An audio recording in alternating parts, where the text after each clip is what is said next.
జమ్మూ కాశ్మీర్లో పహల్గామ్లో ఉగ్రదాడి వెనుక పాక్ లష్కరే కమాండర్ ఖలీద్ పేరు బయటకు వచ్చింది. అసలు ఎవరితడు, పహల్గామ్ దాడితో సంబంధం ఏమిటి అనేది తేల్చే పనిలో దర్యాప్తు బృందాలున్నాయి. పాక్కు చెందిన లష్కరే సంస్థలో ఖలీద్ చాలా కీలక వ్యక్తి.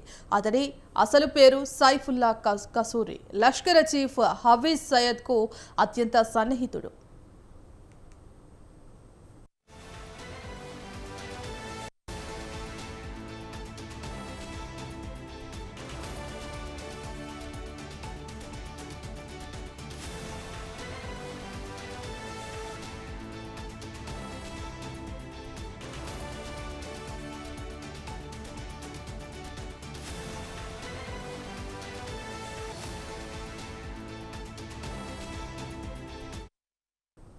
ఖలీద్ ప్రస్తుతం లష్కరే పేషావర్ ప్రధాన కార్యాలయానికి అధిపతి. అతన్ని మిల్లీ ముస్లిం లీగ్ సంస్థకు అధ్యక్షుడిగా కూడా చెప్తుంటారు.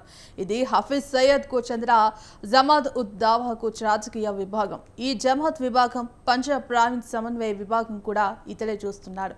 ప్రస్తుతం జేయూడీని అమెరికా విదేశాంగ శాఖ లష్కరే అనుబంధ సంస్థగా గుర్తించి ఉగ్రముద్ర వేసింది.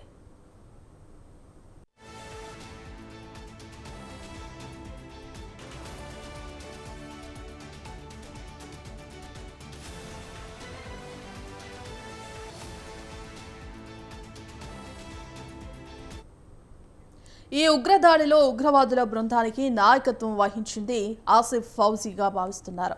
అతడు జమ్మూ కాశ్మీర్ ప్రాంతానికి చెందినవాడే. తాజాగా దర్యాప్తు బృందాలు విడుదల చేసిన ఊహా చిత్రాల్లో ఫౌజీది కూడా ఉంది. ఇతడు పాకిస్తాన్ ఆర్మీతో కలిసి పనిచేయడంతో పేరు వెనక ఫౌజీ అనేది వచ్చినట్లు తెలుస్తోంది. ఈ దాడి తర్వాత ఉగ్రవాదులు ముజఫరాబాద్లో సేఫ్ హౌస్గా దిశగా వెళ్లినట్లు దర్యాప్తు బృందాలు అనుమానిస్తున్నాయి.